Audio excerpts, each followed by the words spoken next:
¿Qué nos están ocultando sobre lo que ocurre ahí fuera? Al parecer, algo grave, algo muy importante está por venir en los próximos 2 o 3 años. La fecha que se estima es 2027. Y atención, porque esto podría cambiar para siempre nuestra civilización. James Webb, exagentes CIA, exagentes del Pentágono, todos clamando que por favor que se descubra la verdad, que se dé la noticia al gran público, porque tienen derecho a conocer. ¿De qué estamos hablando? Vamos a verlo.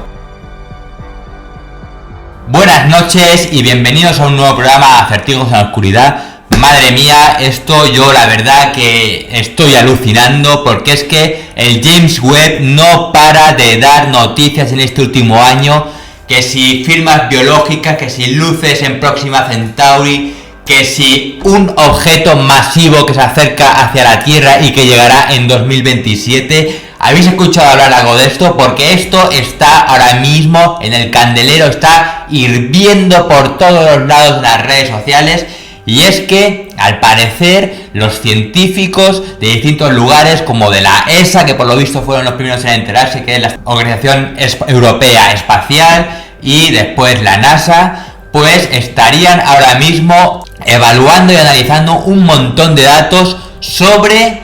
algunas mediciones que ha tomado el telescopio James Webb, que sinceramente son realmente impresionantes. Podrían revolucionar e incluso hacer tambalear los cimientos de nuestra civilización. Así que, ¿qué es lo que está pasando? ¿De dónde viene todo esto? Bueno, vamos primero con la parte de ese gran objeto masivo. Bueno, aquí hay varias cosas a analizar, ¿no? Muchas noticias, mucho revuelo, demasiado ruido, y aquí hay que ir un poco punto por punto tratando de averiguar, ¿no?, de dónde viene todo esto. Por un lado tenemos un objeto masivo que se acerca hacia la Tierra a toda velocidad. Se calcula que llegará hasta nosotros en 2027 y en base a distintos cálculos que se han hecho, esto se está analizando. No se ha dado ningún dato al público, pero después os diré de dónde vienen todas estas informaciones. El caso sería un objeto masivo, más o menos del tamaño de una ciudad, que se sabe que es de origen artificial debido a que está realizando correcciones en trayectoria y en aceleración, algo que no tendría ninguna explicación desde el punto de vista, digamos, más natural, ¿no? Este objeto, como os digo, es un objeto realmente masivo, del tamaño de una gran ciudad, con lo cual se podría un poco deducir, ¿no?, que se trata de una gran nave nodriza, una nave de estas típicas generacionales, porque, atención, esto no es algo nuevo, esto se descubrió ya en 2017, se sabía que había algo raro en el espacio, y a raíz del lanzamiento del telescopio James Webb fue cuando se apuntó hacia ese lugar concreto del cosmos y se pudo ver con más detalle lo que realmente estaba sucediendo. Por lo visto, y según las declaraciones de Lou Elizondo y John Ramírez, Lou Elizondo es una ex agente del Pentágono que estaba encargado de todo relacionado con los ovnis y los UAPs, y John Ramírez es un ex agente CIA con nivel 15, que es el más alto nivel de seguridad que se encuentra pues en la agencia de seguridad norteamericana. Bueno, ellos básicamente lo que han dicho, los dos están retirados y son personas muy activas en todo este mundo ufológico, ¿no? Y ellos lo que están diciendo es que en 2017 primero fue la ESA, la Agencia Espacial Europea, la que se dio cuenta de esto y lo comunicó al resto de agencias mundiales, y todas se pusieron a trabajar, y por lo visto se trata pues de algo artificial que se acerca de nosotros. Un cometa ya ha sido completamente descartado, con lo cual se baraja la posibilidad de que sea una civilización extraterrestre que está viajando a toda velocidad para encontrarnos a nosotros. Los propósitos, pues no lo sabemos, evidentemente, no sabemos si es algo bueno o es algo malo. Lo que sí va a ser, sin duda, va a ser algo revolucionario. Pero yo me pregunto, ¿esto realmente es verdad? ¿Esta gente por qué dice estas cosas? ¿Y por qué la NASA, la ESA y todas las agencias a nivel mundial callan? Bueno, yo aquí el primero que me entra en duda, por ejemplo, es el telescopio James Webb, que es un telescopio de infrarrojo, ¿no? Tiene la capacidad de poder ver una nave espacial, por muy masiva que sea, que se acerque hacia nosotros, porque sí, tiene también una ciudad, pero está muy muy lejos, con lo cual yo me pregunto si tiene la capacidad de ver un punto tan diminuto. Sí que es verdad que no ha sido un encuentro fortuito, sino que más bien ha sido algo que ya se sabía que estaba ahí, entonces simplemente se ha apuntado el telescopio hacia ahí y se ha vuelto a analizar. Claro, a lo mejor lo que se ha hecho no es verlo físicamente, sino que se ha empezado a analizar, digamos, pues los compuestos gaseosos con los que está formado, la luz que refleja, la luz que absorbe y todo esto, y en base a una serie de cálculos, ¿no? Como lo que hacen con los planetas, pues digamos que se ha analizado y se ha calculado pues el tamaño, trayectorias, etcétera. Claro, yo para saber la trayectoria también me pregunto esto realmente cómo se hará, porque debes saber hacia dónde va si crees que está corrigiendo rumbos, ¿no? Entonces esto son cosas un poco a mí se me tambalean un poquito, pero sí que es verdad que esta gente realmente se está jugando mucho, porque está dando datos de seguridad muy importantes. Han salido hablando de esto en distintas charlas y ellos básicamente lo que exigen es que por favor se dé al pueblo esta información para que básicamente estemos preparados, ya que si realmente algo va a ocurrir, y es que esta fecha 2027 se baraja para muchísimas cosas diferentes, como que algo realmente importante está por suceder en esas fechas, pues claro, básicamente que estemos preparados, ¿no? Porque imaginemos que se trata de una invasión, pues yo no sé, por ejemplo, nuestros gobiernos, ¿no? Un gobierno mundial, pues qué método de defensa podría tener, porque realmente estamos preparados o no estamos preparados, porque si es una civilización que está tardando, digamos que como mínimo 10 años en llegar hasta nosotros, pues sí, evidentemente es una civilización súper avanzada, pero no viaja, por ejemplo, bueno, pues sí que podría viajar a la velocidad de la luz porque no sabemos de dónde viene, pero digamos que es una tecnología que podríamos llegar a alcanzar a comprender de alguna manera, ya que es un viaje pues realmente largo, ¿no? Esto me recuerda mucho, por ejemplo, a, no sé si habéis visto en Netflix la serie del problema de los tres cuerpos, que también se dice que en 400 años va a llegar una nave hacia nosotros porque hemos recibido una señal y hemos contestado, y entonces como que nos han descubierto y se van a acercar hacia nosotros, entonces estarán 400 años en llegar. Claro, estos son las distancias, los tiempos de recorrido que nosotros barajamos un poco en los viajes interestelares en base a la ciencia que conocemos, ¿no? Evidentemente esto nos queda a nosotros muy muy grande, ya que simplemente nosotros para llegar hasta Marte tardamos ya 9 meses, y si quisiéramos salir del sistema solar pues tardaríamos miles y miles de años. De hecho, Proxima Centauri, que es nuestra estrella más cercana, que está a tan solo 4 años luz, tardaríamos creo como 65.000 años en llegar con la tecnología actual. Con lo cual, evidentemente, esta civilización que se acerca hacia nosotros pues va muchísimo más rápido. Y aquí hay otra cosa que me gusta mucho recalcar para que a la gente le quede claro, y es que si esta esta civilización que se acerca a nosotros está realizando un viaje, imaginamos 10 años o 100 años, porque vienen de mucho más lejos,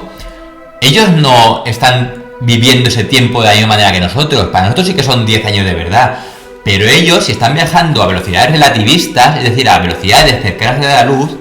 ese tiempo se está dilatando y en realidad para ellos es un viaje mucho más corto. Que esto no quita que esa nave, si es tan grande, sea una nave generacional, porque quizás su planeta está en grave riesgo de colapso y han emigrado todos los que han podido y básicamente están buscando un nuevo lugar para colonizar. Con lo cual, claro, ya sabemos lo que ocurre, ¿no? Cuando una civilización más avanzada llega hasta el encuentro de otra menos avanzada. Ese encuentro, ese choque, pues no suele ser muy amistoso al principio, aunque después con el tiempo, digamos que la cosa se estabilice y haya pues una mezcla de culturas, una colaboración, pues un poco como ocurrió en América del Sur, no en América del Norte, donde ya sabemos que aquello fue pues todo un arrasar con el indio, ¿no? Bueno, la verdad que esta noticia es como mínimo inquietante, la ponemos un poquito entre comillas de momento, porque es algo que de momento no tenemos muchos más datos. Parece que la cosa un poco ahora se ha desinflado, no se está hablando tanto de esto. Estamos hablando de que esto es una noticia de hace un par de semanas, pero ya sabemos en este mundo de internet donde todo va tan rápido, una cosa está aquí y a la semana siguiente prácticamente nadie habla de esto. Pero es que claro, es que esto también tiene una razón de ser, porque es que como os decía, el James Webb no para de dar noticias, es que es increíble, porque a recordar que hace apenas un mes y medio, 2 meses, subimos aquí un vídeo en el cual estamos hablando de que el James Webb había observado luces de ciudades artificiales en Próxima B, que es ese planeta, ese exoplaneta parecido a la Tierra en la zona de Ricitos de Oro, es decir, esa zona habitable de su estrella. Esto, la verdad que creo que está completamente desmentido, aún así la noticia sigue saliendo en un montón de medios. Sí que es verdad que evidentemente algo hay en Próxima B, porque como sabéis, entre broma y broma la verdad asoma, porque algo creo que nos están escondiendo sobre Próxima B y ese sistema triple estelar de Próxima Centauri. ¿Vosotros realmente creéis que si los gobiernos supieran que algo se encuentra viajando hacia nosotros a toda velocidad y que en los próximos años nos va a alcanzar, nos lo dirían? Pues yo sinceramente, yo creo que no, porque es que se les acababa el chiringuito. Tenéis que pensar que nuestra civilización está basada básicamente pues en unos preceptos morales, ¿no? En la religión, en unas leyes, en que creemos, ¿no? Entre comillas, que el gobierno está ahí para protegernos, que dentro de todas las injusticias que puedan ocurrir, pero que bueno, más o menos en el mundo civilizado tenemos una vida muy tranquila y que un poco esto es en parte gracias pues a que hay unas fuerzas de seguridad, a que hay una seguridad, digamos, internacional y todo este tipo de cosas. Entonces, si de repente la gente supiera que una civilización inmensamente más avanzada que nosotros se dirige hacia aquí sin saber qué es lo que quieren, pues es que cundiría el caos. Vosotros pensar que es que ni siquiera nuestras armas más avanzadas serían capaces de hacer nada contra esta civilización que se está acercando. Es como si estuviéramos luchando con palos y piedras contra el ejército más avanzado del mundo, ¿no? Sería, pues digamos, una derrota prácticamente instantánea. Entonces, claro, ese caos haría derrocar gobiernos, haría que las religiones dejaran de tener sentido. Es que esta civilización que se acerca hacia nosotros serían un poco como los nuevos dioses. Mucha gente dejaría su fe de lado y un poco se arrojaría en brazos de estos salvadores, porque es que no tienen por qué tampoco ser malos, porque si es una civilización súper avanzada, a pesar de que al principio pudiera haber algo de conflicto, yo creo que salvo que fuera una civilización depredadora, podríamos llegar a algún tipo de entendimiento, ¿no? Porque ellos sabrían que existen más civilizaciones ahí fuera, estarían un poco acostumbrados a tratar con ellas, y salvo que estuvieran muy desesperados por algún caso en concreto, ellos tendrían que venir aquí a buscar una serie de recursos, pero quizás hubiera un intercambio y quizás decidieran quedarse aquí a vivir con nosotros y al final nosotros nos quedara otra que compartir por nuestro planeta con ellos y bueno, a cambio pues nos darían una serie de grandes avances científicos que realmente pues nosotros apreciaríamos mucho, ¿no? Entonces tampoco hay que ser tan alarmista, pero esto es hablar por hablar, porque igual llegan y lo que nos quieren hacer es que esclavizarnos a todos. Entonces, bueno, pues no lo sabemos. Pero bueno, dejando un poco esto de lado, es que esto es simplemente un poco la punta del iceberg, porque es que si viajamos un poco a la parte más científica del tema de James Webb, hay una serie de noticias que también están ahora mismo muy en el candelero, muy al rojo vivo, y es que se está analizando si el James Webb podría haber encontrado biofirmas en un exoplaneta. Y esto sí que es realmente importante, esto sí que cambiaría también todo, ya que las biofirmas son esa serie de, digamos, gases o elementos en la atmósfera de un exoplaneta, los cuales no podrían existir si no hubiera algún tipo de ser vivo en ese planeta, ¿vale? Nosotros hemos tratado de buscar biofirmas en muchos exoplanetas, incluso en nuestro propio sistema solar, basándonos en lo que nosotros conocemos de la propia Tierra, ¿no? En la atmósfera nuestra, digamos que había una serie de elementos químicos, los cuales están de forma natural, como podría por ejemplo ser el hidrógeno, el CO2, el oxígeno, etcétera, que se pueden encontrar, sobre todo el hidrógeno, que es el elemento más abundante del universo, por todas partes, pero luego hay una combinación de distintos elementos químicos que no se dan tan fácilmente y que, por ejemplo, solamente se dan cuando existe agua líquida, cuando existe una atmósfera rica en oxígeno y todo este tipo de cosas. Entonces hay un exoplaneta en concreto que es K218b, donde se ha encontrado una biofirma DML que es disulfuro de dimetileno, que esto, amigos, sí que es raro, porque esto se sabe que solamente se encuentra en la Tierra de forma natural cuando existe vida y, atención,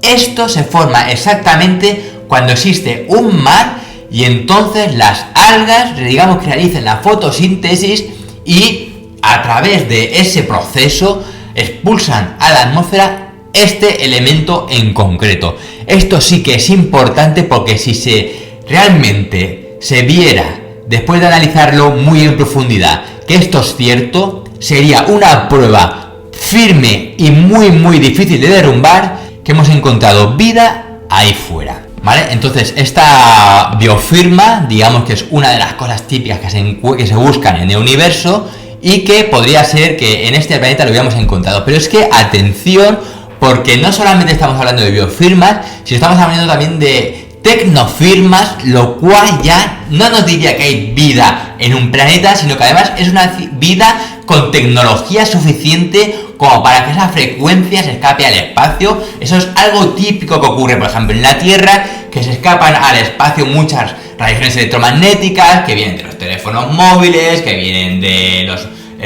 radiación microondas, que viene, por ejemplo, de las emisiones de radio y muchas otras cosas, que eso se escapa por la atmósfera y viaja por el espacio y poco a poco se va un poco diluyendo a medida que se aleja, ¿vale? Pues en este caso tendríamos una firma tecnológica que no sería algo así como ¡hey, hola, estamos aquí! No, porque eso es lo que se buscaba al principio, hace décadas, pero la ESA, de nuevo, esa Agencia Europea Espacial, dijo que esto era muy raro, que una civilización suficientemente avanzada evidentemente no daría esas señales de aviso como para que la encontraran, porque recordar la teoría del bosque oscuro, en el cual, pues digamos que es un bosque completamente oscuro, pero lleno de frutas que no podemos ver. ¿Y por qué se esconde la fruta entre esa gran oscuridad? Porque sabe que no las queríamos comer. Entonces, básicamente, esto lo que nos quiere decir es que habrían civilizaciones depredadoras que están en busca completamente hambrientos de otros planetas para poder explotarlos, y entonces esas civilizaciones que tienen conocimiento de esto estarían en silencio. Entonces, claro, esta firma tecnológica que se ha encontrado no es como un saludo, sino es simplemente un tipo de radiación que no se puede evitar emitir a la atmósfera, ¿vale? Que sería la normal y corriente de su vida cotidiana, pues lo que hemos dicho, señales de radio, ondas de microondas, etcétera. Entonces, claro, esto lo descubrió el telescopio que hay en Australia, un telescopio de plato que lo que hace es ir girando, y en base a 3 conceptos fundamentales se puede descartar el que sea ruido de fondo o otro tipo de interferencia que venga de la Tierra, por ejemplo. La primera es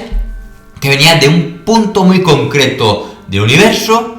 y que si el telescopio se movía hacia un lado se perdía, si se movía hacia el otro lado se perdía, y si se volvía a centrar, digamos que recobraba esa intensidad. Además, la intensidad, digamos que no era muy alta, ¿vale? Era como una especie de pequeña vibración entre todo ese ruido de fondo. Era una señal de banda estrecha, es decir, algo muy, digamos, prácticamente imperceptible entre todo ese ruido de fondo, lo cual, digamos, descartaría, por ejemplo, la frecuencia del hidrógeno, que son cosas pues muy típicas que suelen ocurrir, ¿no? Y que vendría pues de esas radiaciones típicas que se escapan de la Tierra y que no puedes evitarlo. Luego tendríamos también que a medida que la Tierra, claro, iba girando, ese telescopio tenía que ir compensando ese giro para no perder la señal, y estuvo durante 2 horas completas hasta que digamos que ya la Tierra giró por completo y miraba hacia otro lado del espacio y no podía, digamos, enfocarlo más, recibiendo esa señal, con lo cual no fue algo que fue fortuito, como por ejemplo la famosa señal WOW, ¿no? Fueron 72 segundos porque en ese momento nadie había a los mandos del radiotelescopio Big Ear, y entonces, claro, justamente tardó en recibir esa señal el tiempo en el que la Tierra siguió girando y ya la perdió por completo. Después se trató de buscar por todos los medios y no fue posible, y evidentemente se perdió para siempre, pero en este caso no, en este caso sí que se fue compensando y durante 2 horas pudimos escucharlo todo el tiempo. Y tercera y último punto, y el más importante, se habla de que era una señal Doppler. ¿Y esto qué significa? Bueno, pues esto significa que durante esas 2 horas que estuvo recibiendo esa señal,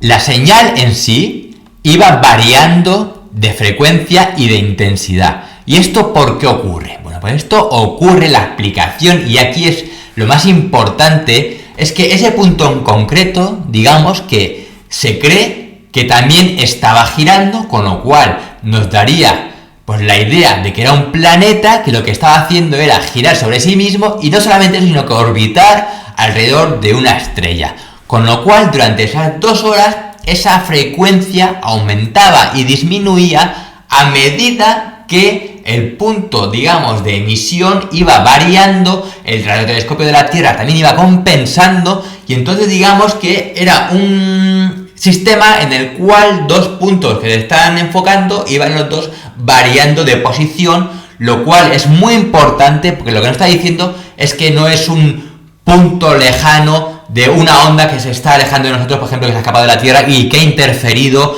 en los sistemas. Y bueno, ¿qué está pasando aquí con esta señal tecnológica a partir de ahora? Bueno, pues al parecer, y aquí es realmente lo importante, existe una carrera entre los chinos y los occidentales para ver quién da esa señal primero. Recordemos que el telescopio más potente que está instalado en la Tierra es un telescopio chino que se llama el FAST, y ellos están ahora mismo enfocando hacia ese punto lejano de la galaxia para también analizar si realmente se trata de una tecnofirma y dar ellos los primeros el gran campanazo y dar esa noticia al mundo entero de que hemos encontrado por primera vez en nuestra historia una civilización extraterrestre. Esta señal tiene el nombre de BLC-1. Y ahora mismo, digamos que el encargado, digamos el que está a cargo del equipo de investigación sobre esto es Andrew Simon, que trabaja en Berkeley, y pues veremos en las próximas semanas, meses,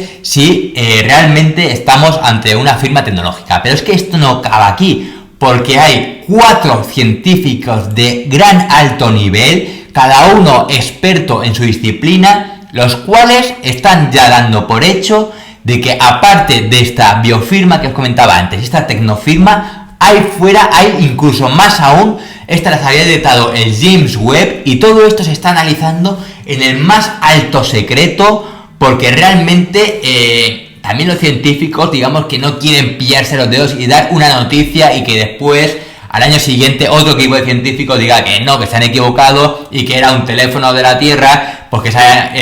colado, digamos, en esa frecuencia, ¿no? Entonces, claro, esto se está haciendo de manera, pues digamos, con pies de plomo para que, si se da la noticia, sea completamente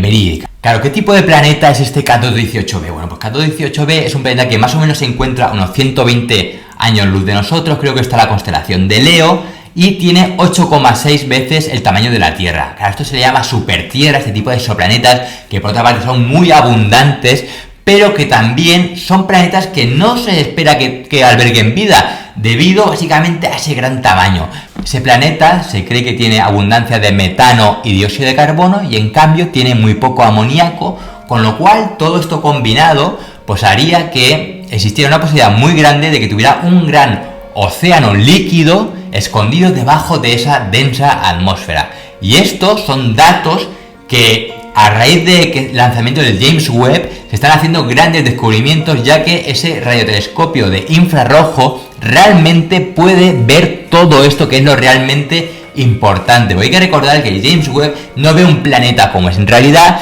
sino que lo que ve es cómo refleja la luz en la atmósfera de estos planetas. Entonces, ¿cómo funciona eso? Digamos que cuando la luz pasa a través de la atmósfera de estos planetas, la luz es absorbida en función de las moléculas que compongan esa atmósfera. Esa luz proviene de su estrella y digamos que cuando se refleja en ese planeta, todo esto comienza un poco a tomar forma. Entonces, las distintas moléculas absorben esta luz en longitudes de ondas distintas, es decir, esto significa que cuando la luz las atraviesa, las hacen vibrar en una frecuencia determinada que son únicas para cada una de estas moléculas o elementos químicos. Entonces, esto lo que haría es dejar un tipo de huella espectral que los científicos conocen perfectamente y que los hacen, digamos, catalogarlos en una serie de elementos, los cuales luego ya se sabe si son parecidos a la Tierra, si no son parecidos a la Tierra y todo este tipo de cosas que va descartando planetas muertos, planetas inertes,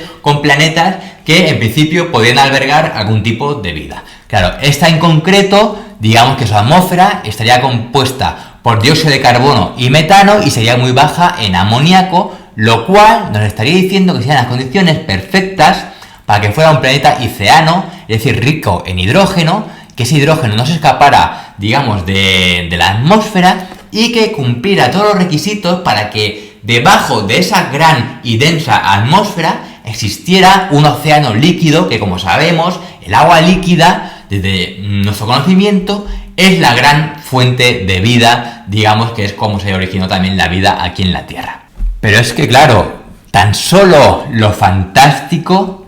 tiene dotes de ser verdadero en el cosmos infinito. Porque, ¿por qué debería ser la vida ni siquiera parecida a lo que nosotros conocemos? Ahí fuera, con esa infinidad de mundos, las posibilidades son realmente infinitas. Así que, ¿por qué debería estar